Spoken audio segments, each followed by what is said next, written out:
Hello, fellow gamers, and welcome to the Multiplayer Gaming Podcast. We are three lifelong gamer dads, and today we will be deep diving Dungeon Defenders. Please make sure to follow our podcast so you don't miss any episodes, rate our show 5 stars, and also leave a written review.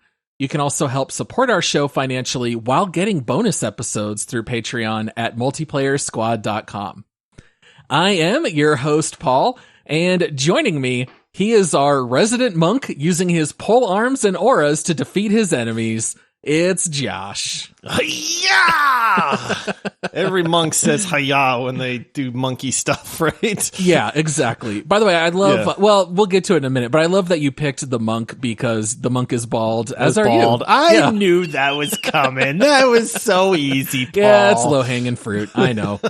All right, and joining me and Josh, he is our apprentice, using his staff, elemental towers, and occasional mana bombs to nuke everyone around him. It's Michael. Ah, snap. I'm like a wizard hitting you in the shoes with the pew-pews. Get you good. Wait, did Michael just rap? No, that was rap? It was that sounded rap? a little no. like it.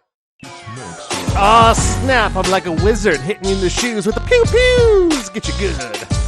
Ah, snap. I'm like a wizard hitting you in the shoes with the pew-pews. Get you good. That sounded a little rappish, Michael. How did I do? Michael the freestyler. Yeah.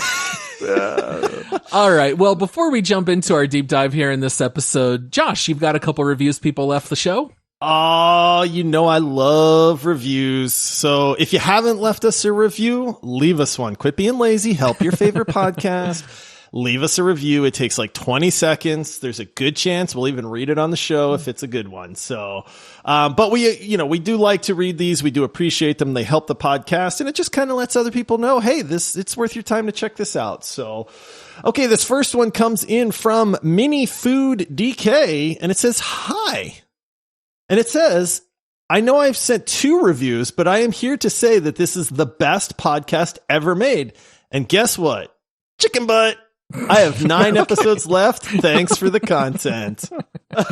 Very nice. I'd love a good chicken butt reference, by the way. Oh, and there's food in the name, and chicken is perfect. This is fried food chicken, happy time. And also, be more like Mini DK and leave multiple reviews. You got multiple phones. you know somebody that's got a phone that's not on your account. Multiple Apple IDs. Fun fact, I might have recently taught chicken butt to my 5-year-old daughter. And it went over quite well. It's a good target audience. Dude, yeah, chicken butt never gets old, man. Yeah, my 7-year-old still, or 6-year-old still walks around and everything has a butt. Lammy butt?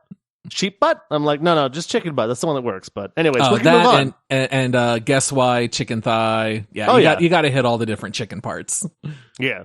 All right, this next one. Boy, we get sidetracked easy. All right, this next one is titled Nothing and Everything to Say.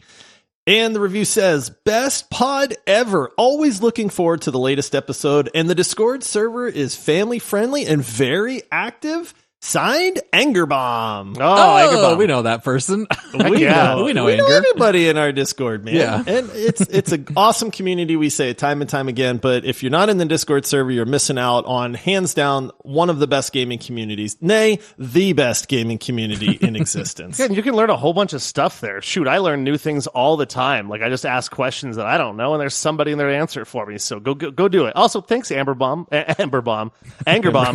for finally leaving us a review. Thank you. Yeah, and also if you join our Discord, that's where we get a lot of suggestions for what games to cover, what to do for our bonus rounds. We get a lot of really good tips in there. So we love when you guys join. Josh, Michael, and I are all active in there. We love to hear from you guys. We love to also give you our feedback. So we'd love you to come join. If you want to do that, there's a link in the episode description. I've infected you all. With my stutter tongue. Oh, Michael. Oh, man. It was the rapping. That's what did it. It's infectious. All right. Well, we don't have very much housekeeping today. The orcs, ogres, and wyverns are on their way to destroy our Eternia crystals. Let's bunker down and deep dive Dungeon Defenders. Okay, here's a description of the game from Wikipedia. Dungeon Defenders is a hybrid multiplayer video game developed by Trendy Entertainment that combines the genres of tower defense and action role-playing game. The game takes place in a fantasy setting where players control the young apprentices of wizards and warriors and defend against hordes of monsters. A sequel titled Dungeon Defenders 2 was released in 2015. All right, so Dungeon Defenders 1 released back in 2010. Some of our listeners might be wondering why we are covering a pretty old game here. Michael, do you want to let the people know why? Yes, absolutely. I will let you all know why, because you'll all want to do it once I tell you why. So, there's a little thing you can do to support the show, and it's by going over to multiplayerpodcast.com, and that gives you access to our Patreon page. And if you go legendary tier, you get special perks. One of the perks is when you type in our Discord, which we just talked about, it comes with a gold color. Yeah, because you're incredible, and we give you that gold standard, and you get to keep that forever. But there is a one-time offer that you get as well, is you get to pick any game you want to have us play and review on the show. So that's really cool. It gives you extra perks, and just go do it. Just go do it right now. I'll tell you what, pull the car over. You can do it from your phone, multiplayerpodcast.com. Yes, we are sponsored by our own show and sponsoring an ad right here with my voice. Go do it. Also, it's multiplayersquad.com. Oh, it is not. You can get there from multiplayerpodcast.com, though. Shoot. There's a link from there, but that's the long way. Somebody that's internet savvy could probably find their way around. It's okay, Michael, because not only am I going to pick on you, because people can go to multiplayersquad.com if they want to become legendary like Remy and pick a game, but also I'm going to pick on Remy for just a second here, too, because when Remy was thinking about the games, Remy was like, hey, I'm picking Dungeon Defenders. And we were like, Dungeon Defenders 2? And he was like, no, the first Dungeon Defenders. And we were like, oh, okay. And then we go to look. Dungeon Defenders 2 is free. Dungeon Defenders is $15. Wow. You just made me completely realize that I also forgot to say that Remy did this and he picked the game. I got the website wrong. I forgot Remy. I even have notes written down. Like I came like this is why I never go notes, because notes just mess me up, man. Yeah.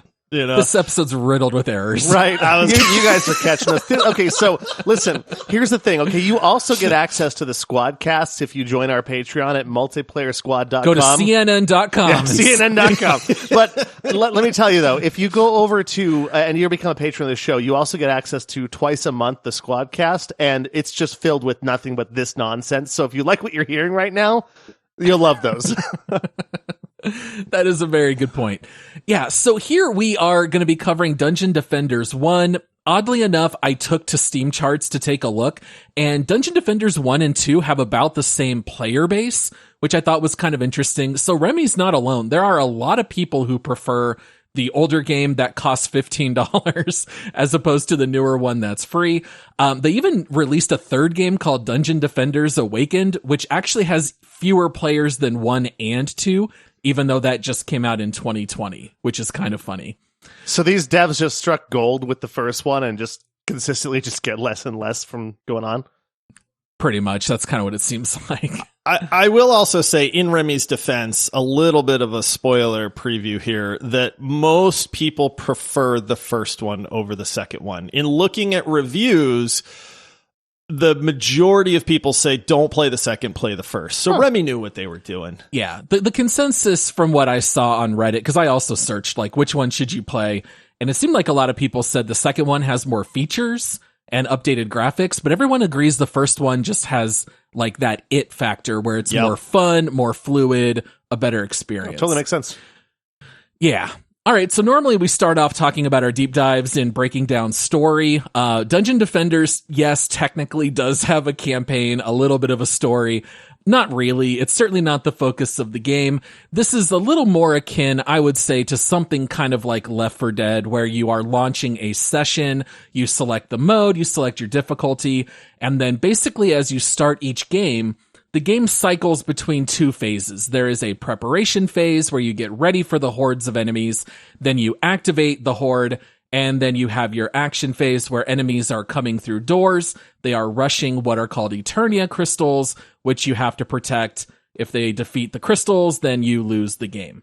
So I think probably the easiest way to start to talk about how these phases work is to just talk about the heroes that we played. So Josh, do you want to talk a little bit about the hero that you honed in on and what they can do? So I did try the apprentice first. That was the very first character that I tried out, because who doesn't want to sling fireballs and use magic? And then it didn't really resonate with me 100%. And I was like, well, there's a lot of characters, so let me hop over here and try the monk. And I just stayed with the monk the whole rest of the time. I really enjoyed playing as the monk. What I liked about this is, you know, all characters have melee or ranged abilities that they use. So you do actual, you know, action combat in this game, but then it's also a tower defense game.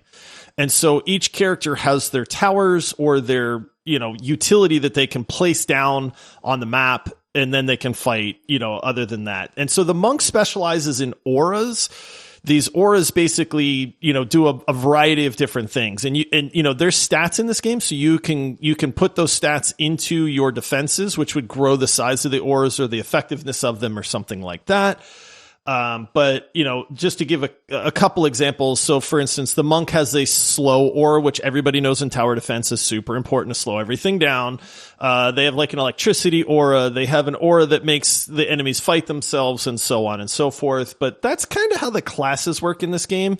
Is your class might be really good at the action combat part of it, or you can build your character that way, or you can kind of spec into the defenses portion of it as well.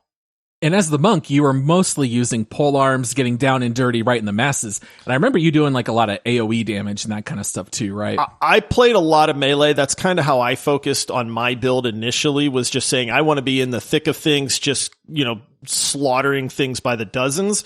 And so while, you know, I do have, as a monk, very effective defenses in the auras, I was the guy that was just like charging in like Leroy Jenkins and, you know, just wading into swarms and swarms of monsters.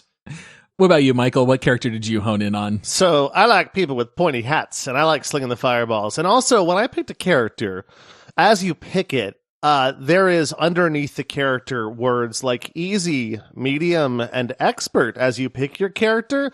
And there was one that said easy, so I went with that because I'd never played this game before. That was my thought. I didn't know what they did. But I picked the apprentice, and I stuck with it.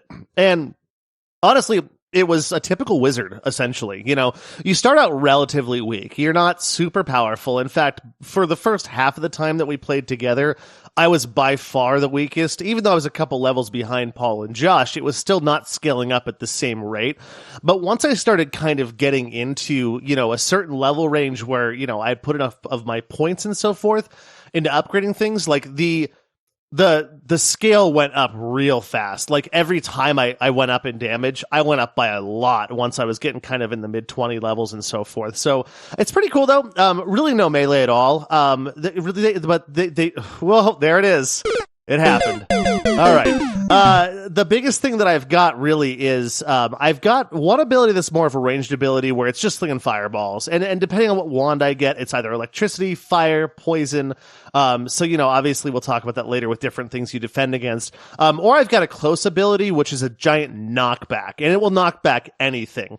I also found out that this was really good as using as a boop tool, kind of like Lucio in Overwatch, where I would boop people off of towers. So I loved levels where there was spike traps on bridges and you know, infinite lava pits, because I would just be like, you know, I'm not very good at damage yet, but I'll just boop the whole thing. And it was really nice. It worked out really well.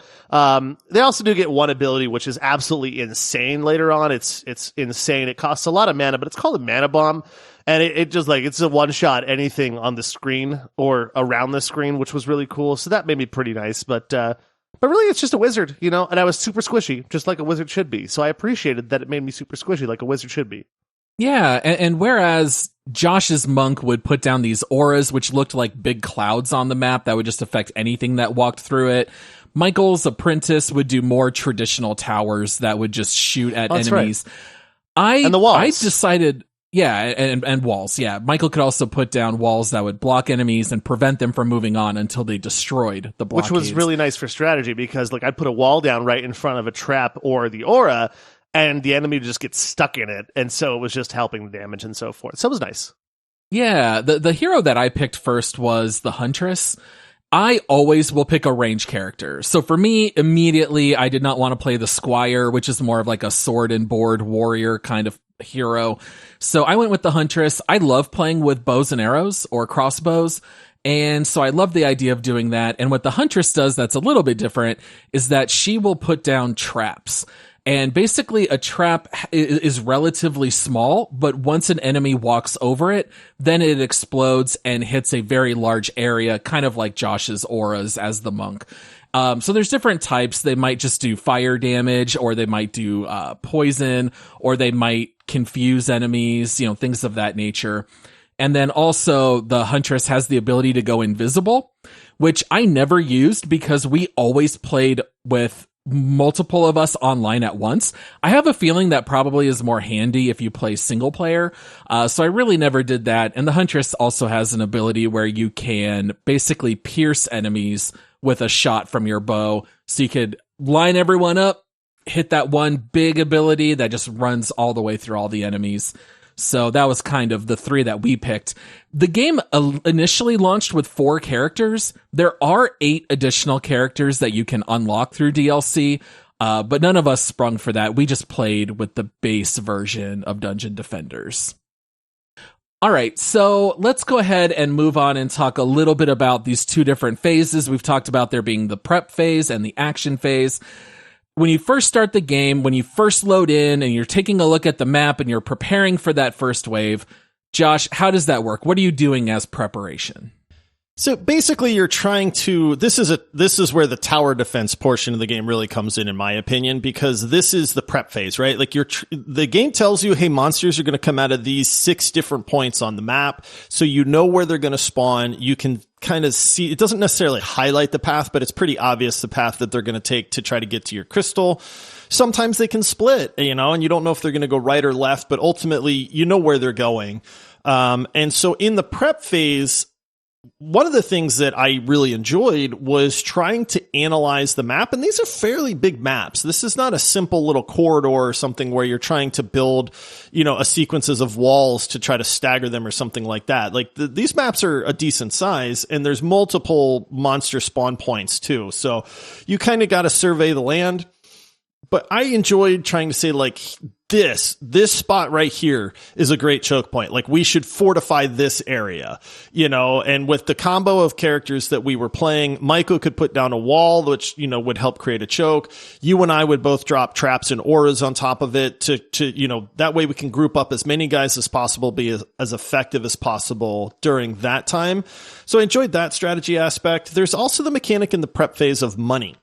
And so you can go around the map and collect these treasure chests that give you basically like mana that you can spend on your defenses.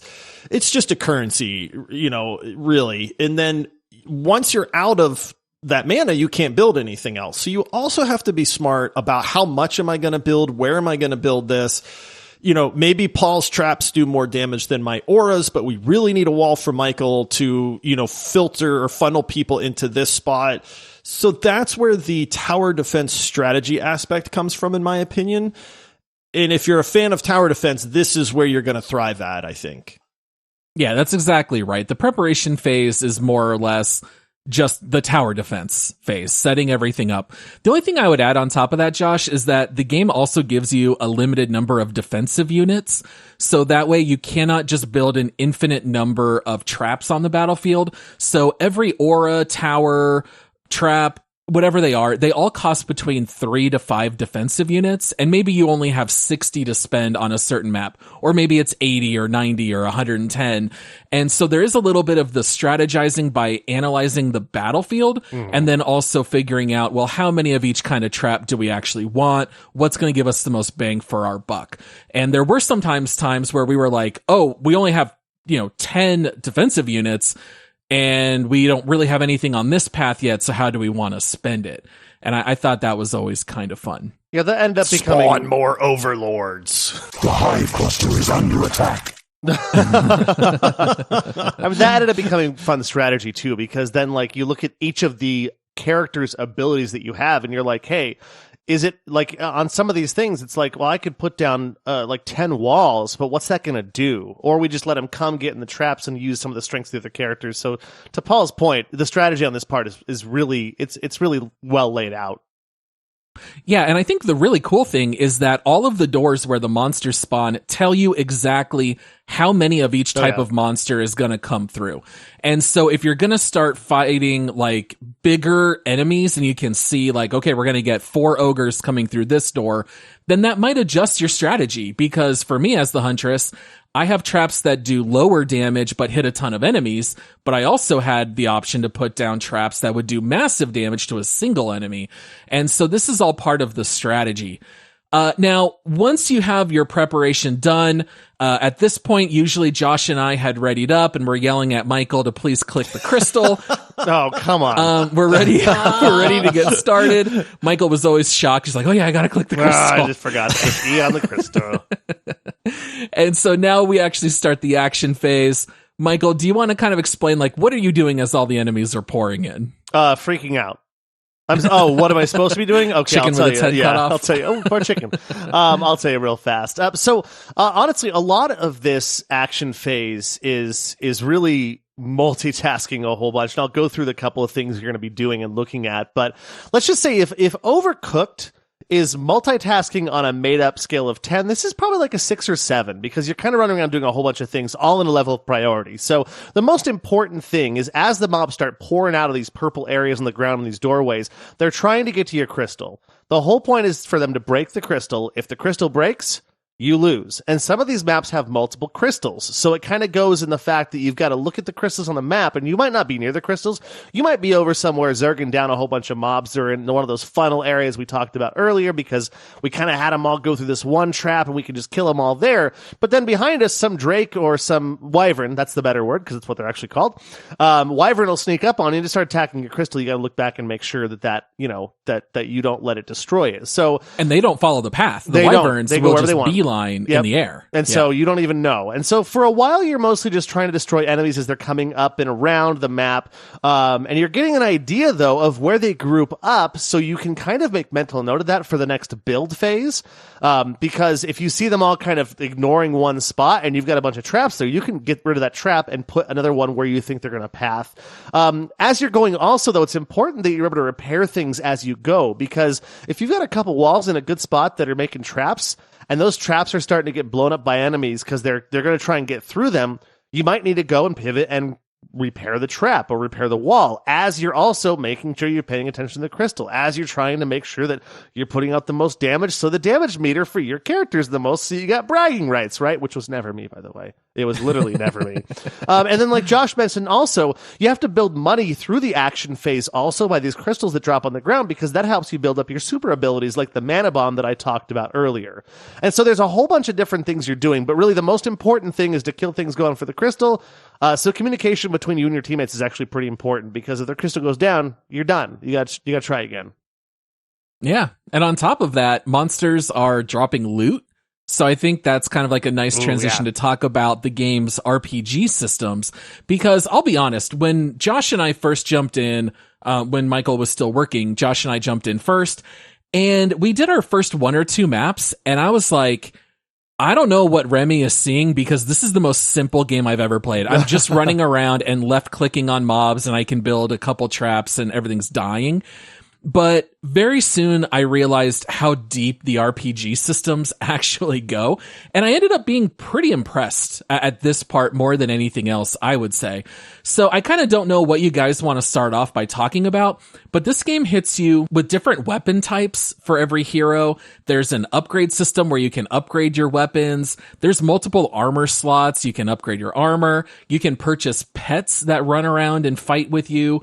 Every time you level, you get stats that you have to put into your character or into your structures. So what do you guys want to break down? What did you find most interesting?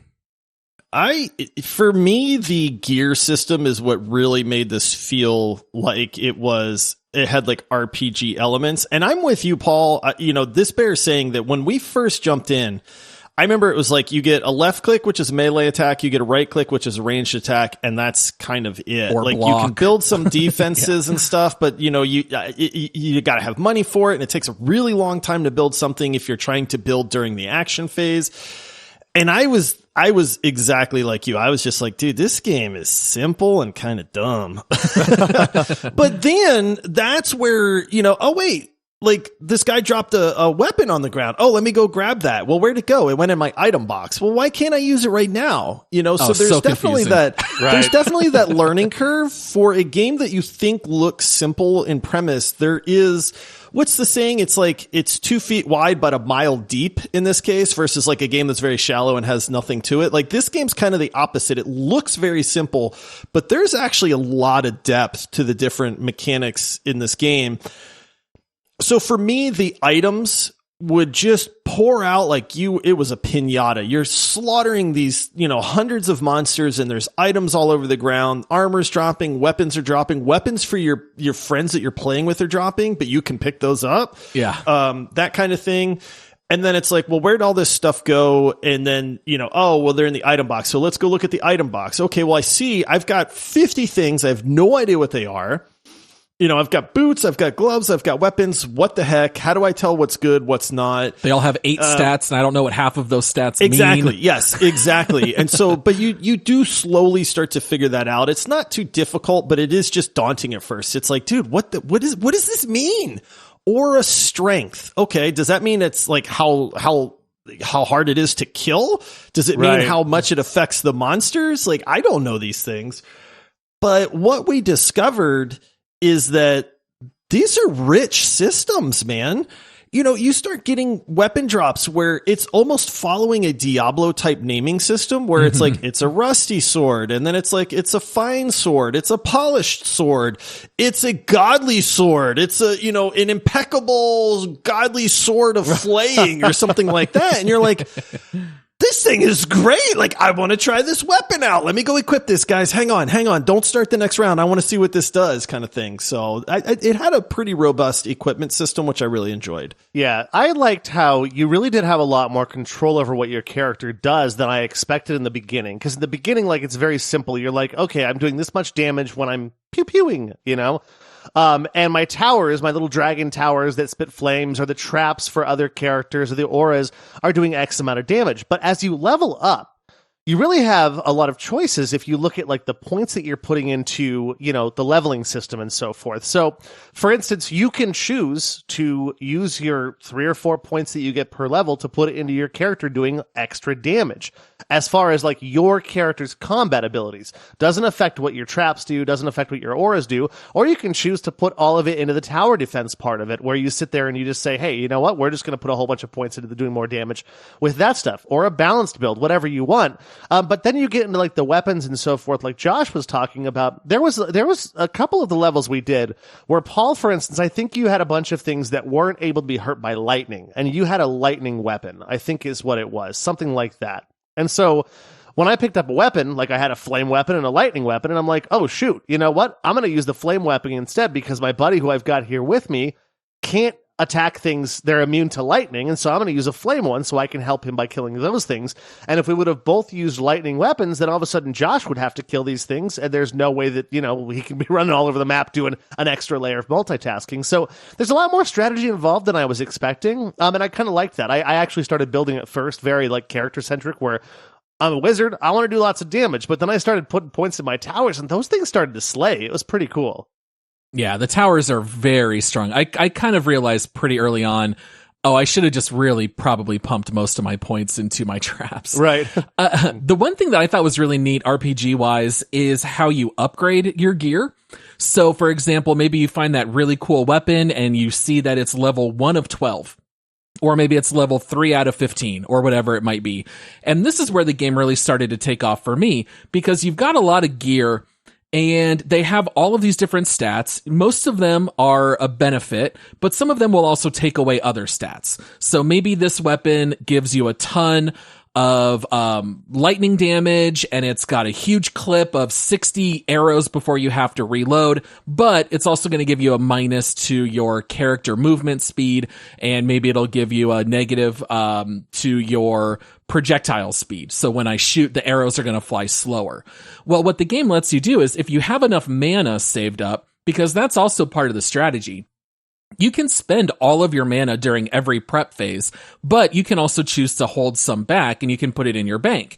And now you use all of this extra mana to upgrade your gear. So I could go into my item box, click on my weapon, and maybe it says, okay, to upgrade to level 2, you have to pay 250 mana. Okay, that's hardly any. Easy. And I do that, and then the game lets me click on what ability I want to upgrade. So maybe I want to increase so that it'll do even more lightning damage. Or maybe I want to reduce the penalty to make my arrows start to fly faster.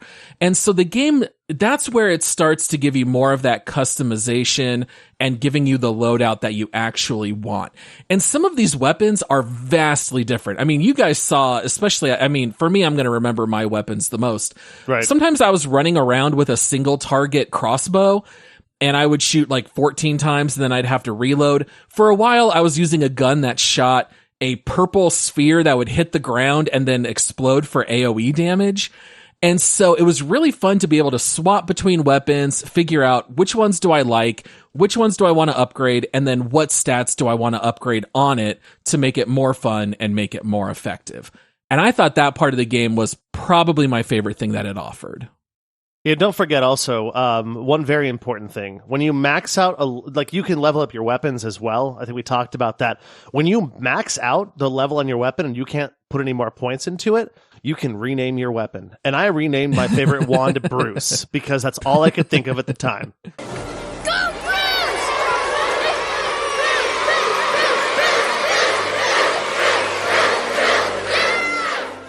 I was going to say the equipment in this, it reminds me of Diablo in a lot of ways. Yeah. Now, the stuff doesn't come shooting out and, have a name on the ground like Diablo does, but as you start getting into the inventory system and the equipment system, you start to realize that this is definitely pulling from Diablo in some good ways.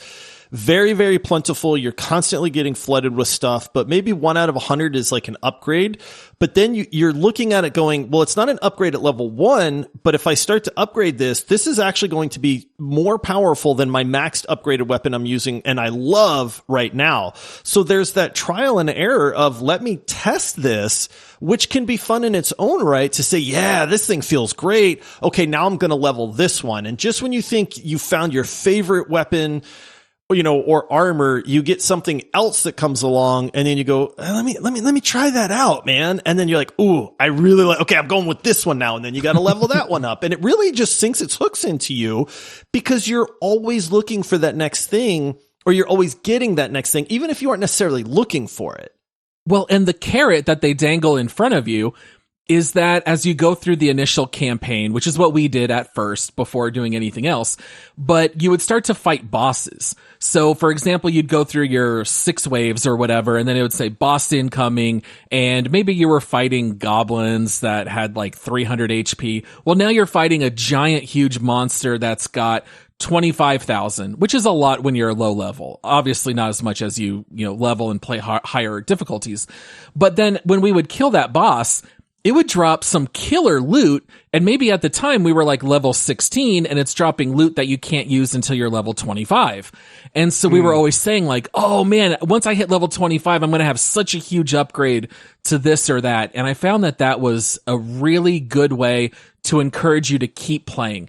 And sometimes I wouldn't upgrade any of my gear because I was like, you know what? I only have to level 2 more times and then I'm going to have a better weapon. So I don't want to waste my mana now.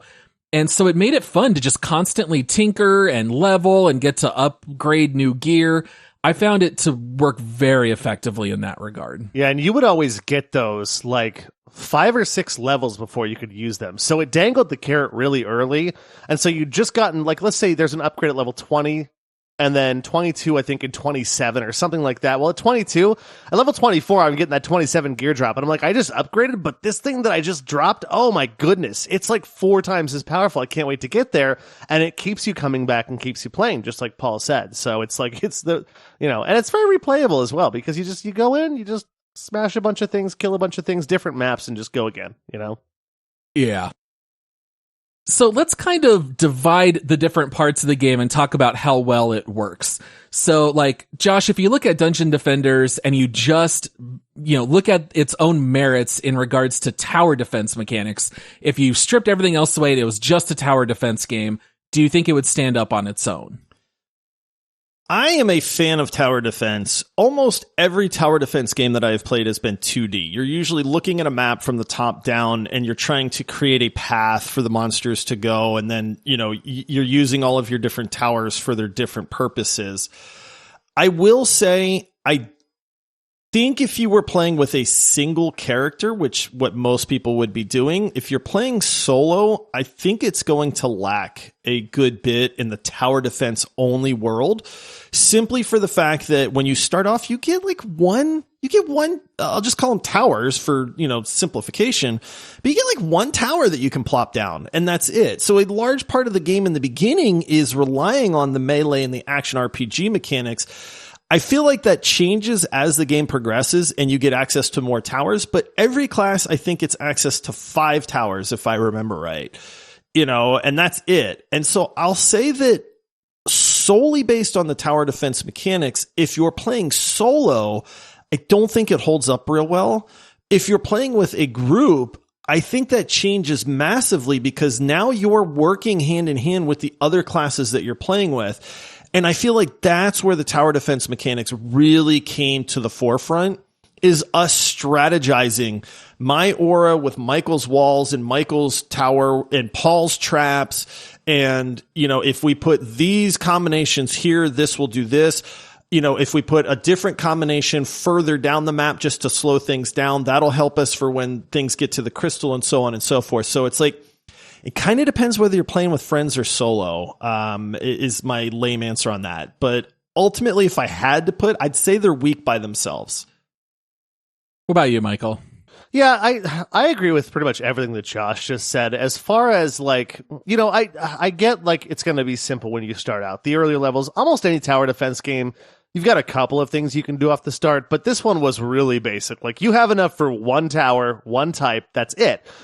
Later on, though, I don't know. I really want to try and imagine this game without the action RPG part, because I think there's a way to play this game without ever firing a shot in action RPG. You can probably be successful if you just upgrade only your towers and just for sure. put them in the right spots. And I think it'd be fun, but I think there's other tower defense games that might be more fun, if you know what I'm saying. It'd be fun, but I think there's other ones that just have a little bit more depth on the tower defense part. Yeah, if you're getting a little bit nitpicky, the one thing I didn't like is that each hero only had one type of structure to build. So if all you can build are auras, it's just not going to be as interesting tower defense mechanic wise as if you could build maybe 1 or 2 auras, 1 or 2 traps, and 1 or 2 towers. That would give it a lot more to it. So I think if you just look at the tower defense, especially playing solo, I would actually say it's not that good. And even if you played cooperatively and you just did the prep phase and you hit go and that was it, and you just sat back and watched, I would probably say it's like a 4 or a 5 out of 10. I would say it's not that robust. But what's interesting is that it's not just a tower defense, right? So tower defense wise, it sounds like we all say that aspect is pretty good. If that's all it was, it would be a little weak. How would you look at the action RPG elements by themselves? Because it's not as robust as playing Diablo, right? Right. But it's still interesting. It's also very simple, though. You've got a very simple map. You're mostly going to focus on the center of the map if you're not doing the tower defense part, right? Because things are going to come from everywhere, and they're trying to get to your crystal. So you can't just focus on coming to a certain hallway. You're going to stand in the middle and just kind of shoot in circles, probably, and just destroy things. It's almost like playing whack-a-mole. As it comes at you, you kill it. And you'd have certain abilities, 2 abilities. I had the ability to shoot with my wand or use the knockback ability. And then maybe some of my some of my Mon abilities, which is, a big bomb every like minute or so when I have enough the crystals on the ground. I do think that it would be a little bit boring without the tower defense part. I think it would end up being just a little bit more of just kind of just standing there and shooting.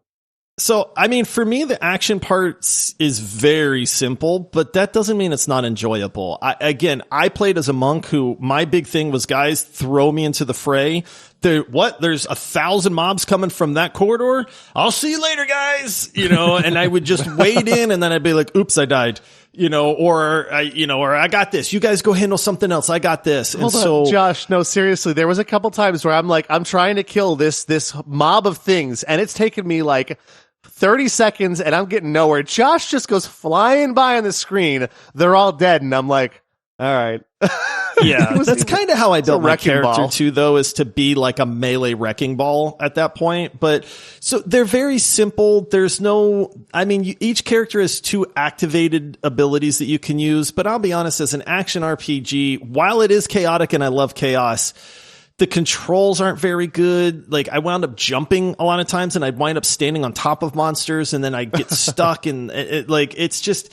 I'm kind of like you, Paul. As an action RPG, I think I'd put this at about like a 4 out of 10. It's not bad, but it's just definitely not good. So then here's the $64,000 question, which is probably a reference none of our listeners are going to get. Right. It used to be a TV show. But the beauty of this game is that you've got both of these elements together. And I think the worst element of tower defense games is that you're passively sitting by while the enemies are running through. So this game takes the tower defense, they let you build your towers, but then instead of it being passive, you get to run around with action. So is the sum of the two better than its parts? Yep. Absolutely. That's the secret sauce, right? Right. It really is. I mean, we just sat there and said each individually is a 4 out of 10. Right. But kept then playing you put the two together, and I'm like, it's way better than it should right. be. 100%. Yeah, I think it stumbled, maybe not stumbled is the wrong word, but I think that this game really discovered something really fun about this, which is taking the defense tower, adding in where you're actually running around in third person mode, or I guess you can also scroll your mouse wheel and go into first person. So I think that this game is rather ingenious in that way. And there's also another series that a lot of our listeners are probably aware of, which is Orcs Must Die. And that's actually a series I had played. I had never played Dungeon Defenders. And both of these series take exactly the same concept. Let's combine action RPG elements with tower defense. And I found it to be incredibly fun, especially with friends. So if you try to play it solo, I don't think it's the same experience. I found a lot of the fun to be talking out loud, the strategizing, calling out who needs help where, calling out which crystal is being attacked. If you're going to play solo, I think you're better off with Orcs Must Die. It plays better for the solo player, but if you've got a couple friends that you're willing to play with or to just find groups online, I think Dungeon Defenders is a really, really good option. If you like tower defense at all, if you like action RPGs at all, I think there's a pretty good chance you're going to like this one. Yeah. And it has a story too. I can't tell you what it is, but tell me what it is sometime. Yeah, a fantastic story. And then the last thing I would just toss out is that there are a million DLC options for this game now, being 12 years old or almost 13. So there's new maps, there's new challenge missions, there's new costumes, there's new heroes. There is so much you can play. I had a blast just playing survival mode. And I, every once in a while, would get matched with someone who was like level 80 with really good gear. And I was just trying to run around as my level 30 squire and, do my best to help out. Cause I did dabble with some other heroes, but the Huntress was overall my favorite. But that tells you guys a little bit about what we think of Dungeon Defenders. Josh, you've got a couple community reviews. I do indeed. We always go to reviews so that people can get more than just our perspective on a game. We always find a couple positives, a couple negatives, just to give everybody that kind of overall view of a game. This first review is recommended. This person has 831 hours on record. And I will say that I've seen some of the highest gameplay hours in Dungeon Defenders than any game. And that's like including Rust and stuff. And I've Terraria. seen people with 8,000 hours in this game, man. So this review says, probably one of the most time-consuming games I have ever played, and I mean that in the most positive way possible. I have put countless hours into playing this game, and it was all well spent. All the gameplay is smooth. Each class helps out the other when you get to higher difficulties. How could I forget the best part? The loot system. You're always looking for better quality items for your hero, and it's actually a nice grind. I'm not going to make a huge paragraph about this game, but all I can say is it's worth every penny. Buy it. Totally agree with all that. And I think another huge benefit to this game is, unlike playing something like Rust, where you kind of have to play long play sessions and be on a lot, in this game, you just play however many rounds you want, and then you can just quit. So especially when you're going through like the campaign levels, maybe it's only 8 waves and you knock out your 8 waves and maybe you're just done for that play session. And I really enjoyed that aspect as well. Maybe you just play 1 round and then you quit for the night. And I found that you can play as long as you want, but you don't have to. You can cut it into small sections.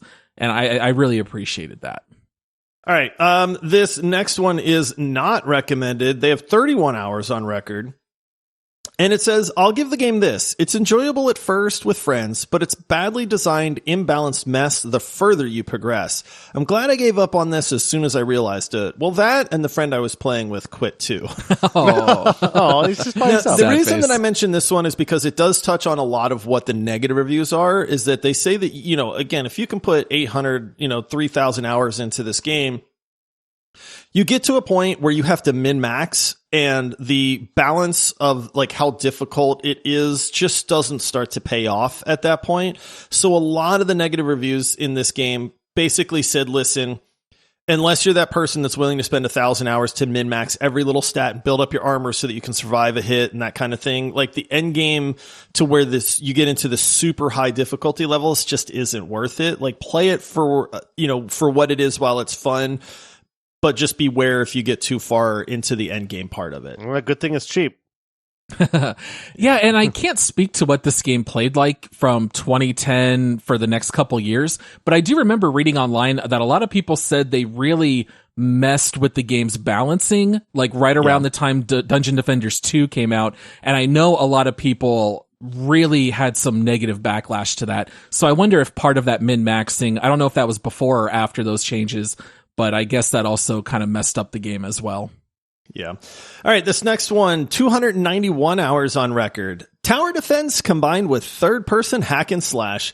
Creativity makes this game extremely fun. There are many different characters. Each has other unique defenses and abilities. A lot of interesting maps, challenges, opponents, and equipment. Also, the atmosphere of this game is fabulous. Music, graphics, and game with your friends causing you to want to return to it. Incredibly many well-spent hours. The music was kind of fun. I enjoy the music.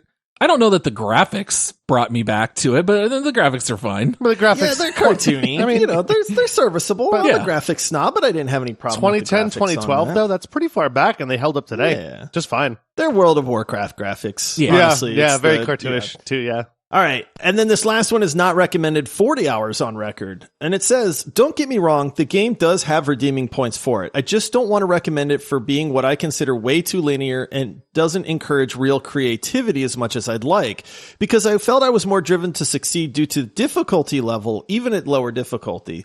There seems to be a lot of grind perhaps, is what it seems to be about.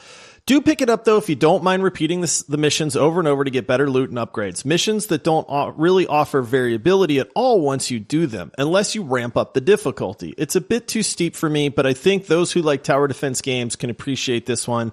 So take it from a tower defense noob. It's not a hardcore, or take it from a tower defense noob, not a hardcore tower defense fan. I think that's completely fair. And I will say that the game's difficulty meter and also the different mission selections, it is a two-edged sword. Because if this game just had a campaign and you beat 20 missions and then you're done, you'd probably quit and not play it again. So the whole idea of this game is to play it again on a higher difficulty, see how many rounds you can get through in survival, and that gives it unlimited playtime as long as you're enjoying the grind. And so I feel like we've said this with a lot of games like this.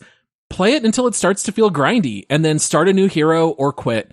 But if you just drop $15 in this game, I guarantee you're going to get your money's worth and just quit as soon as it starts to feel that way. Paul just gave us a sneak peek behind his Make Love, Marry, Murder later. All right. Well, before we get there, we have to guess the overall Steam rating for Dungeon Defenders. This game's been out for a long time, but we are going to actually guess what we think the overall rating for this game is on the Steam scale of 0 to 100%. Michael won last time. Hit the nail on the head. I got Michael, dead on. I've never done that. Guess? I have no idea. Let's go with man. So it's been out for so long. We do all time, right? This is the all-time score. All time reviews, not recent. All time.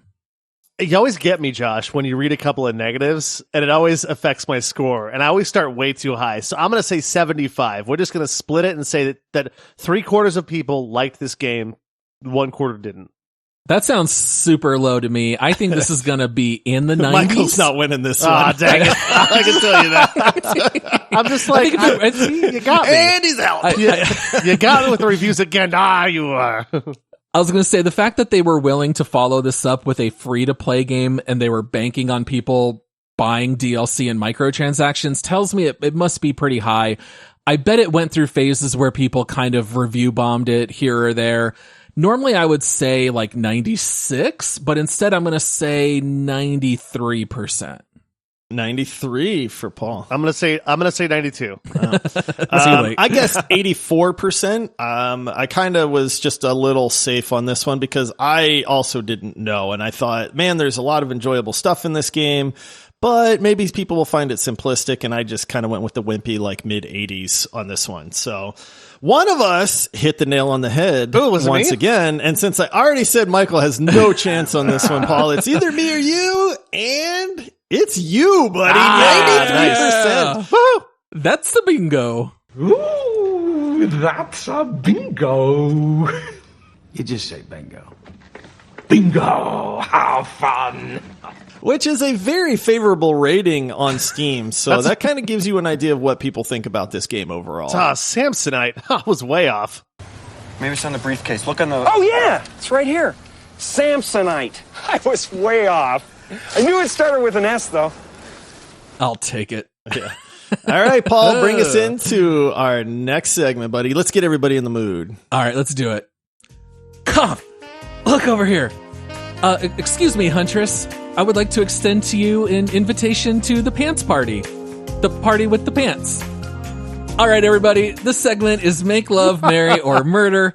This is where all three... I had to get my Anchorman on, guys. All right, I just watched it. I showed it to my 13-year-old son for the first time. Still holds up, by the way. He absolutely loved it. I love Lamp. Yeah, I love Lamp. Do you love the lamp, Brick, or are you just naming things in the room? All right, so this is where all three of us rate this game individually. Is this game marriage material, or is it just make love, or is it murder? I found this game to be incredibly charming. I will say I am a sucker for tower defense games, just like Josh. I have played many of them over the years. Mobile games, I usually do not ever drop money, but I have probably bought 5 or 6 mobile games over the years. I loved every aspect of this game. I did not love it for the first hour or two. I was making fun of it actively to Josh, and then at some point it just clicked as it got a little more complex.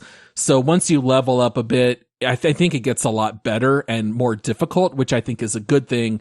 I'm absolutely going to marry Dungeon Defenders. A marry from Paul. Wow. I really enjoyed this game. I thought I was going to hate this game in the very beginning. The first play session, I kind of said, man, this game's dumb. All I'm doing is like the controls aren't good. My guy just kind of swipes in front of him and I hit things and I've got a little right clicky thing that sucks too. And I've only got one tower. Like, what's going on? Like, this is terrible. Like, why would Remy pick this for us? And then we got into it and we got to play together. And I found myself just having a blast, man. Yeah. Every time we were in the thick of things and chaos is happening, Michael's yelling for help. falling off of ledges. I did do that once. We're 15 hours in before he realizes he's got this thing called mana bomb that can absolutely obliterate everything on the map. Also true. And I found myself just having fun, man. Like, no, this is not some Oscar winning game. It's just stinking fun, man. I'm marrying it too, to be honest with you. Now, I don't know that I'll ever play it again, to be honest. But this game with friends is an absolute blast, man. You cannot go wrong if you've got a couple buddies to play this game with. And I think if you really get into it, you could put like 1,000+ hours into this game as well. So for me, it's a marry, and that surprises me, but it also says a lot about the game itself. Yeah, I don't need to defend the dungeon. The dungeon defends itself because it's a really good game.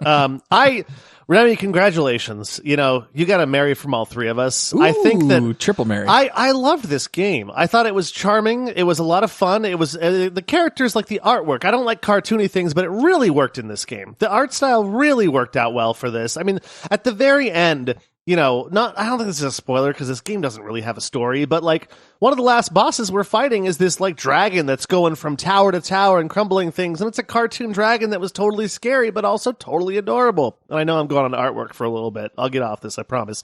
It was fun. I don't play, tower defense games, really. I can't name a tower defense game that I've played. I know I've played some. Bloons Tower Defense?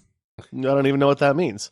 Wow. Yeah, like they're not it's not even a genre that I know if I dislike or like because I never touch them. And this kind of gave me a peek into, hey, this is kind of cool, the strategy part. Maybe I want to check out a tower defense game later on because I've already played a lot of action RPG games. But I think you marry all that stuff together and it's just a fun game to play with friends. How much was this game?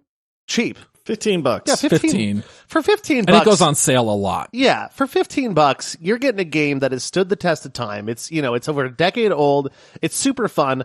Every time we were like talking in Discord and trying to sort our calendars together between the three of us and play, I was excited. I was like, yes, I get to play this game tonight. And that's a marry for me, easy.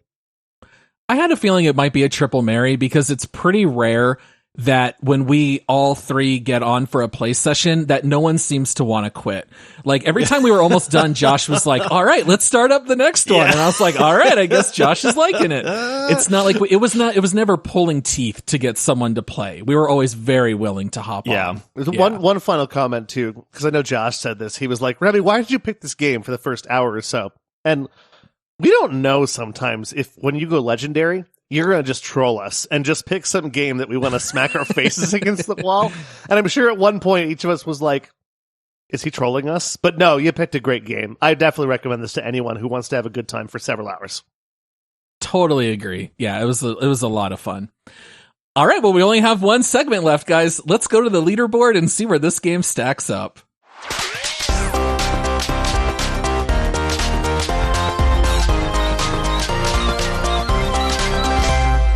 All right, so being a triple marry here, I assume we're going to put it here in the top half of our games. If anyone is new to the show and doesn't know about our leaderboard, anytime we do a deep dive, at the end of the episode, we have to rank it as a 3-man consensus. We have to agree, how does this game stack up against every other deep dive game that we've done? We currently have a list of 86 games. This will be number 87. You can see the full list at multiplayerpodcast.com. But we've got some things in here just to give you a couple of highlights. We've got Disco Elysium at number 5. We've got Halo Infinite at number 18. The Forgotten City at 28. V Rising at 38. Operation Tango at 50, so on and so forth. And down near the bottom, we've got some stuff like The Forest at 81, and we've also got Hood Outlaws and Legends at 84.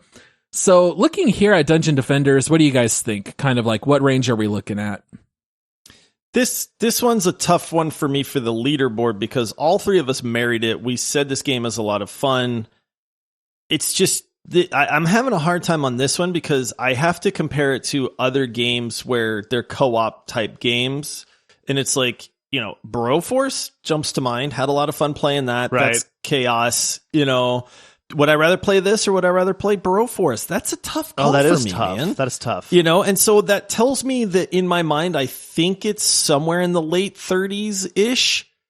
if I had to throw a dart and say at least what part of the leaderboard are we going to be on?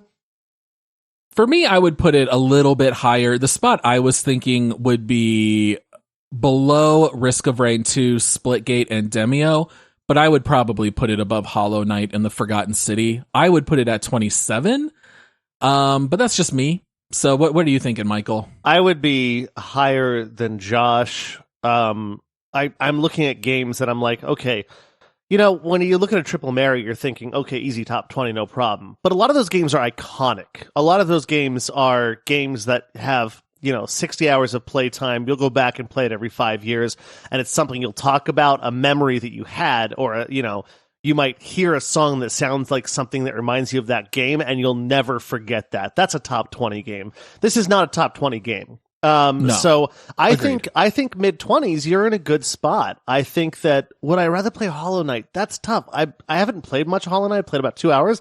I loved it. Would I rather play this than Nier Automata? Probably. That's number 31. So I'd probably put it right in the same range. Forgotten City's tough for me because it's just a darling gem, but you can play it one time really and you're done with it. This game I can come back to, so I'd say one spot above that feels good to me. One spot above Nier Automata, so at 30? No, one spot above Forgotten City.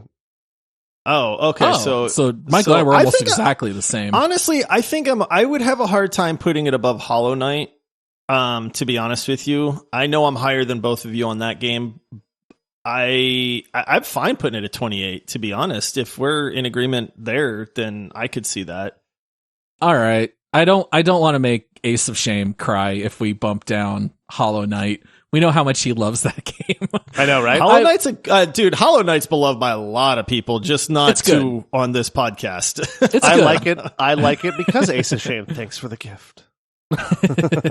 All right. So do we want to lock it in between Hollow Knight and the Forgotten City? Let's do it. I think that's fine. Yeah. That's Okay. a good spot. And this, that's to be said. This game is older, right? Like we get it, but it doesn't matter. It's just fun. It's fun to play. 100%. I had a great time playing this game. Solo, I think, would be a different experience. If you played this game solo, I would not rate it anywhere near this spot on the leaderboard. But This is the Multiplayer Gaming Podcast. We played it together. It's meant to be a co-op game, and that's kind of how we're rating it. And all that into account, I think 28's a fine spot for it. You know what makes me kind of rate it high, too, is, I know that we all played it together. We probably won't play it again together. We might not ever play it again. But let's say that a buddy of mine is like, hey, man, I'm looking for a good co-op game. I heard of this game. It's called Dungeon Defenders. You want to try it out? And I'll be like, heck yeah, I'll play it with you, man. And I'd go right back in and pick a different character and play it again. Yeah, totally agree. And also, I know for me, I put a lot of weight into the most bang for your buck. And I feel like for $15, you're going to get a lot of content out of this one, even if you don't buy any of the DLC. All right. Well, that wraps up this episode. We want to say thank you again to Remy for going legendary and picking this game. I don't know that I ever would have played it. I felt very satisfied with Orcs Must Die, and it's only because of Remy that we picked this one up. And so as a reminder, if you want to get bonus episodes, you can sign up on Patreon at multiplayersquad.com. And if you have a game that you would love us to play, you can always suggest it to us on Discord or on socials at multiplayerpod. Or if you sign up as legendary, you can always select it for us. We would love for you guys to sign up and let us know. And also, we hope that you'll come back on Thursday when we break down recent gaming news with our This Week in Gaming episode. And do you have something for us, Josh? I was hand signaling to Michael. Oh, answering a question for him. I'm like, I don't know sign language. All right. Well, thank you so much, we got everyone, busted, for listening. Michael. Oh, man, we were trying to have a sidebar conversation. No, Paul, I thought you were telling me I was listening. forgetting something. No. No, Paul, keep going. We're totally listening, I promise. I'm sure. I know everyone tunes out the outro. All right. Well, thank you, everyone, for listening. Until next time, happy gaming. Oh, man. Cheers, all. All right. See you, everybody.